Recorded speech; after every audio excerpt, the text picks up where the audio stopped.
So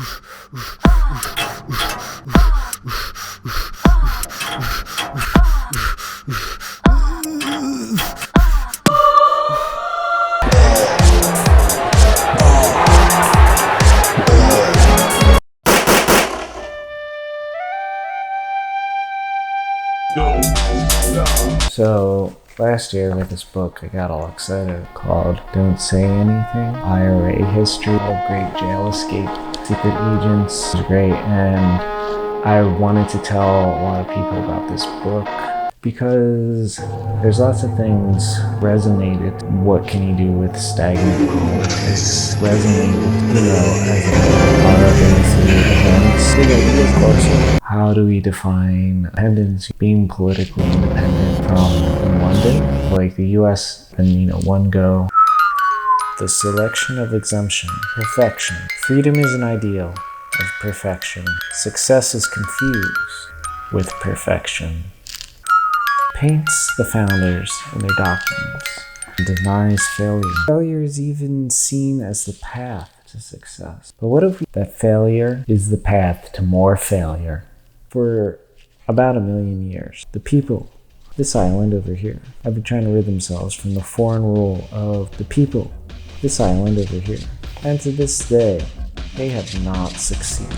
But in the centuries of trying, they have failed so many different ways. They failed. So here we are, electoralism and discontents.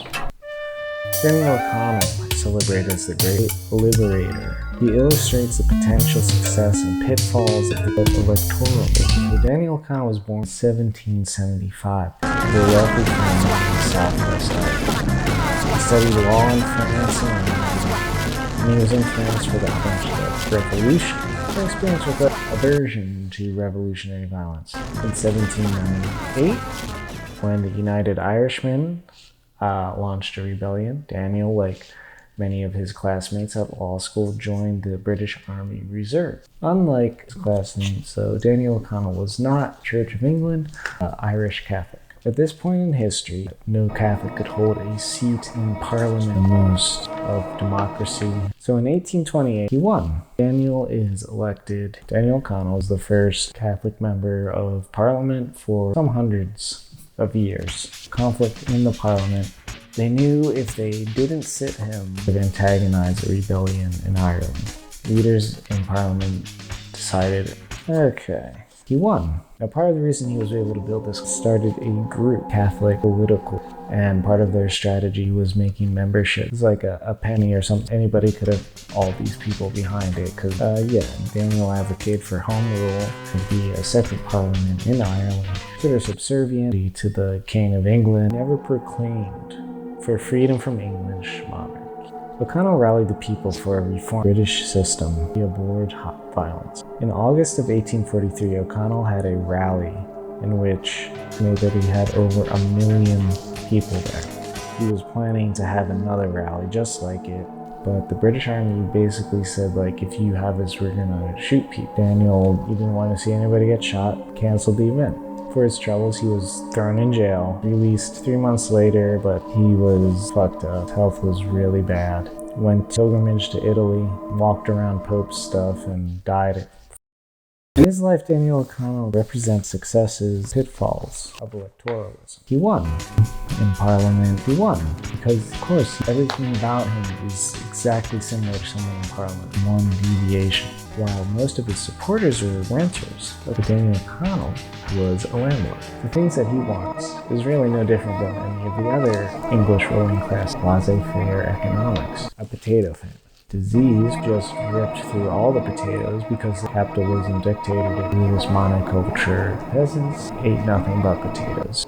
They would grow other things, but that was all for export. For Daniel O'Connell, the Whig Party, the market forces should determine that things play out. Over half the country left or died. Masses of peasants who are paid into the Catholic Association were starving or moving. Why does this ascend the political power for the idea of group identity not equal benefit for the group at large? The representative will become sympathetic to the institution and challenge. So where does that leave the constituents? Daniel O'Connell, electoralism and discontent. On the discontents end, if we are determined, if we are courageous, if we are resolute, and if we are strong-willed enough to recognize that compromise will not solve our country's problems, if we recognize that compromise never achieved anything. Sean McStoff. So Sean was born in 1928. John Stevenson, London. He served British Air Force in World War II. When he got out in the 50s, Sean joined the IRA. In the 1920s, the Irish Republican Army secured a separate republic for most of the island. There are 6 counties on the north of the island where there is a majority Protestant population who like peace. There'll never be peace until these people recognise that Northern Ireland is part of the United Kingdom and will remain so. They have an inverse definition of freedom. But I think we've got to the stage now that, you might as well, life has to go on. Many accepted the partition, but some in the IRA did not and continued to wage guerrilla warfare. Sean McStoff was part of a raid, steel weapon. He was caught and he went to jail. In his time in jail, in the Irish language, he changed his name then from John Stevenson to Sean McSteelson. And then he moved to Dublin. There was a civil rights movement that was inspired by Martin Luther King. Catholic rights in the north because of social prejudice, so unfair voting rights, like landowners had multiple votes, biased government. Civil rights movement was met with baton, people getting their heads smashed in. Fuck this, we're gonna get guns. Sectarian violence ensued. The authorities in the north were actively partisan, the IRA setting up roadblocks and autonomous zones while waging bombing campaigns. Anyone who's any suggestion, no matter how weird, we will listen to you. Attacks on British military, ambush, landmine, bomb attacks, sniping, attacks on the military and the UDR and the police. One of the leaders of the IRA at this time was Sean McStoff. We regard the British military and the police and the UDR as being legitimate targets, whether they are on duty or armed or in uniform or not. Sean McStoff, he is eye patch militancy. On the 21st of July 1972, within a space of just an hour and a half, the IRA detonated 22 bombs in the centre of Belfast. There was carnage, with 9 people killed and 130 injured.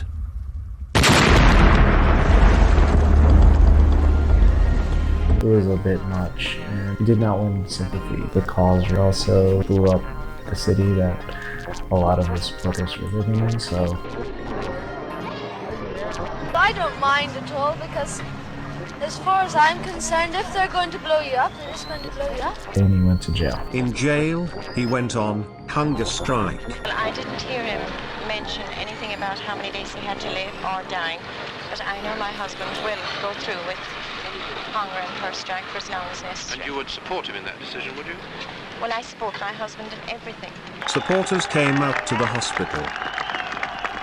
After 57 days he was ordered off hunger strike. He was released from prison in 1973. Sean wrote a newspaper column and died in 2001. When he was growing up a boy in London, he didn't know his dad. He asked his mom and his, Irish working guy, and then his mom was just sort of made this up. Accidental doings are. But lasting peace will only come to Ireland when our people are the masters of their own destiny, when they are free from foreign influence and free from foreign power and foreign domination. Age-old goal of Irish freedom, and I speak here on behalf of the entire leadership of the Republican movement and indeed the entire membership of the Republican movement. Objective, and that is an Irish republic, a 32-county Irish Socialist Republic. What is an identity? Anyone who's any suggestion, no matter how weird, we will listen to you. Electoralism